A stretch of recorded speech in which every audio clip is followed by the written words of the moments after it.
Welcome back, VIP members. We're going to continue the conversation. What an episode we just had with Duke and talking about horsemen, talking about Tully and Arn and Barry and JJ and Flair. It doesn't get much better. But Duke, I want to continue this conversation. We talked about the factions, and I put this out months ago. I may go back to this next week with my Tuesday takeaway, but it's always an interesting discussion when you talk about NWO, Bullet Club, DX, Horsemen. You start talking about those factions, and even going back to Gene Anderson's Army or Kevin Sullivan's group. In Florida Championship, there's so many different factions. But is there an argument? Is there an argument that there may be a Bullet Club, NWO? Is there any way, shape, or form that could top the Horsemen? Absolutely not. And let me tell you why. First of all, once again, I appreciate you having me on the Wrestling Weekly podcast, especially the VIP. You know the Duke is VIP, That's so right. I had to be part of this here. But let me tell you something. We've never in the history of pro wrestling seen a collection of talent like Ric Flair, Arn Anderson, Tully Blanchard, and Barry Windham all be part of the same cohesive unit and put on the quality of matches day in and day out, twice on Sundays, 60-minute Broadway, travel all over the world, have all the belts, defend them. We've never seen legitimately world champions who work together the way that these guys did on such a high level. No, never before has that ever been done, and it hasn't been done before since. So, with all respect to Bullet Club and NWO and everyone else, no. Ric Flair alone tops everybody. So let's just start there. Yeah, okay? absolutely. These guys couldn't shine Ric Flair's boots. No. All right? So if you couldn't even be Ric Flair, there's no way you're going to be Arn Anderson or Tully or JJ or Barry Windham. It's just not going to happen. So no, the Four Horsemen will forever be the greatest faction of all time. Yeah, and that's a great point, because when you look at, let's say, NWO, you had Hollywood Hogan. So can he compare to a Nature Boy Ric Flair in 1987-88? I don't see it. All right, so then you look at Bullet Club. All right, they've had AJ Styles at the front, Kenny Omega, Prince DeWitt, Finn Balor. Again, great wrestlers, but not Ric Flair. No, none of them. And once again, you could put all those guys together. They're not even going to come close to Ric Flair. You're talking about a man who would bleed, sweat, and pay the price of a wrestling lifetime. Yeah. And make it look like it was, hey, this is what I do. You know what I mean? This is what I signed up for. This is what I do. If you're standing across from me, you got to walk that out. You better pack a lunch, because it's going to be a long night, brother. Absolutely. One thing that's missed on all this is it's one thing to put together a group, but when you look at the Horsemen, you've got guys that can actually wrestle. They can get it done in the ring, blood, sweat, tears in the ring, but then hand these guys a mic. Tully Blanchard is one of the most underrated promo guys ever. I tell fans, please go, do some research, help yourself, because you're going to be amazed at the women. We know Arn can talk. We know Flair can talk. Tully Blanchard, this guy could really tear you down and eat you alive on the mic.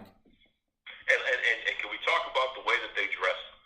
Custom made from head to toe. Absolutely. Okay, alligator shoes. They have the sunglasses. We still call them the Horseman glasses there. They have to have the shades there. That's right. Just the cleanest of the clean, day in and day out. They weren't wearing basic trucker caps or blue jeans and foolishness like that. These guys were out there looking sharp day in and day out. I always loved the old 605 World Championship Wrestling. Remember when you'd have the fans would start, when the fans started showing up in suits and sunglasses, you knew that everything has changed. The business has changed. That's a trend. Let me tell you something, Scottie. I'm a guy who born and raised and still reside in Boston, Massachusetts. Yeah. This is WWF territory. Oh, yeah. But I was fortunate fortunate enough to have a father who was a gadget guy, so he had to have the latest everything. He had to have the microwave before everybody had the microwave, and then he had to have the CD player before everybody had the CD player. We had cable. We were the first family on our street to have cable. So I was able to get things like world-class championship wrestling. That's awesome. And UWF and things of that nature. And, of course, the Crockett promotion. I was able to get that through cable, which pro wrestling was all over the TV at that time because there was nothing else going on at the time. So I was fortunate enough to be able to tune into the Horsemen every single week and see what they had going on. That's awesome. 605 on the Superstation WTBS. And the way J.J. Dillon, kind of managed this group with, when he would take he'd have the glasses, he'd have his glasses and he'd hold them out and kind of look up into the sky like he's pondering something. I mean, it was so brilliant. The just mastermind. Yeah, I mean, those are the things that really are missing in today's wrestling. Would you agree? Absolutely. We the closest that we get to somebody on a J.J. Dillon's level is Paul Heyman. Yeah. And unfortunately, Paul has to do double duty because he has to do all of the talking and really sell the matches with his mouthpiece too. J.J. didn't have to talk because all those guys could speak on their own. But he was like the icing on the cake. When J.J. said it, you knew something was about to go down because J.J. was letting you know, take it to the bank, brother. This is good money right here. Absolutely. I mean, I just, so many thoughts go through my mind. And, when I remember recently I went through the entire, I think it starts late 85, goes all the way through 86 on the WWE Network. And just watching the promos. I mean, just watching Horseman promos.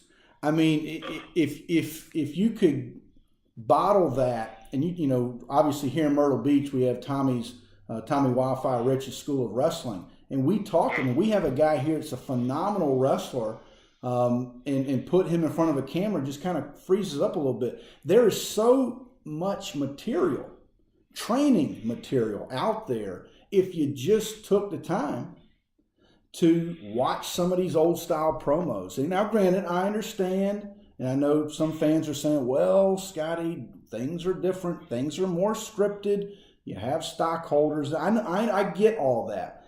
But like I said, J.J. Dillon wouldn't have to say a word at times. He would take the glasses off. He'd look in the sky. And you're thinking, and he's just nodding. He's just nodding. Yes. Everything is being said. He's confirming it. And he doesn't have to say a word. And those are the things that we just have, the little things are missing today. Well, and little things like Ric Flair yelling, don't wrap me up, because he's going to put the finishing point on what he's talking about. But if you notice with those Horseman interviews, notice how they would always not only talk about who they're in a direct feud with, but they would mention other wrestlers on the roster. Yes. And they would put the company over, say this is the best place going because we're here. They would talk about Chicago and Maryland and Charlotte, North Carolina. They would talk about all the places they're going to go, and we're going to be at the Marriott, we're going to be at the Snuggery. I mean, literally, they'd be advertising businesses. Oh, yeah. They would be talking about so much in a 90-second promo, and you would just sit there and be like, I can't believe this. This is just unbelievable how much content is covered. And on a personal level, as you say, there's a lot of stuff that you can study and learn from. As a podcaster, and even as a public speaker, I study Ric Flair, Arn Anderson, the Horsemen. I study their promos, and I use a lot of that stuff. I use a lot of cadence and knowing when to touch upon certain points. I learned from those guys, 100%. So that's a good call out on your part there, Scottie. Well, it's one of those things. I remember, being obviously in middle school, junior high, and you watch the Horsemen, and it just puffed you up. I mean, you walked. You had a different walk, a different strut, walking the hallways. Oh yeah. You already know that. Because it was the mentality, and that's the thing. I mean, for folks who believe in a higher power and who are servants of the Lord, no matter what Lord, we're all praying to the same God as far as I'm concerned.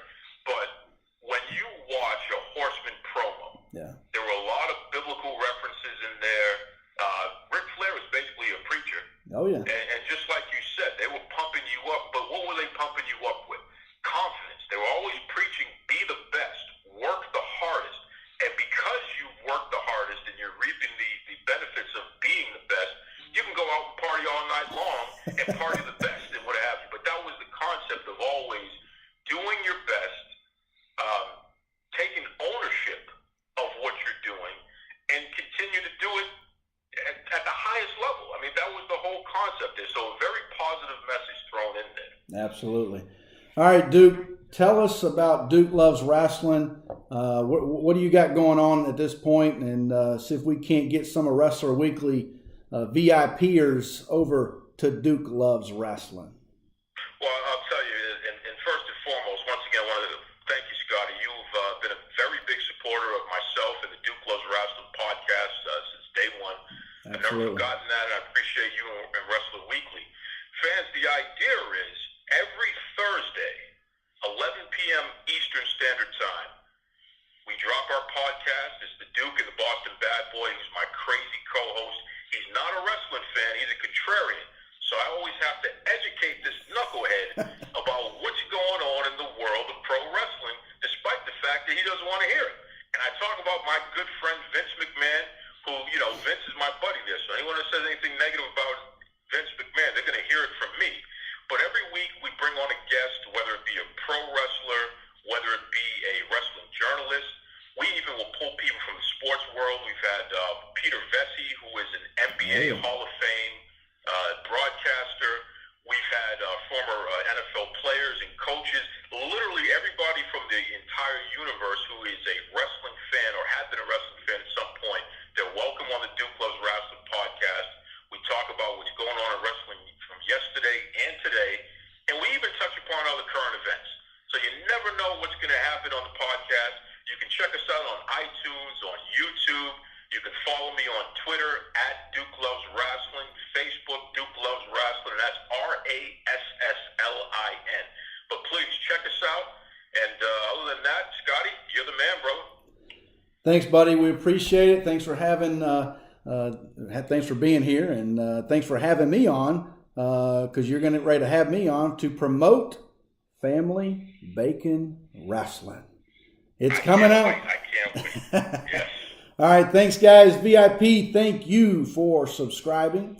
Thank you for following us on all of our social media. You can find us again, Twitter, Facebook, Instagram, and YouTube. Go to WrestlerWeekly.com for all of your updates. If you want to support the show, ProWrestlingTees.com, Wrestler Weekly, and you can pick up your new Wrestler Weekly t-shirt. Thanks again. We will see you next week for the season finale of Wrestler Weekly Presents.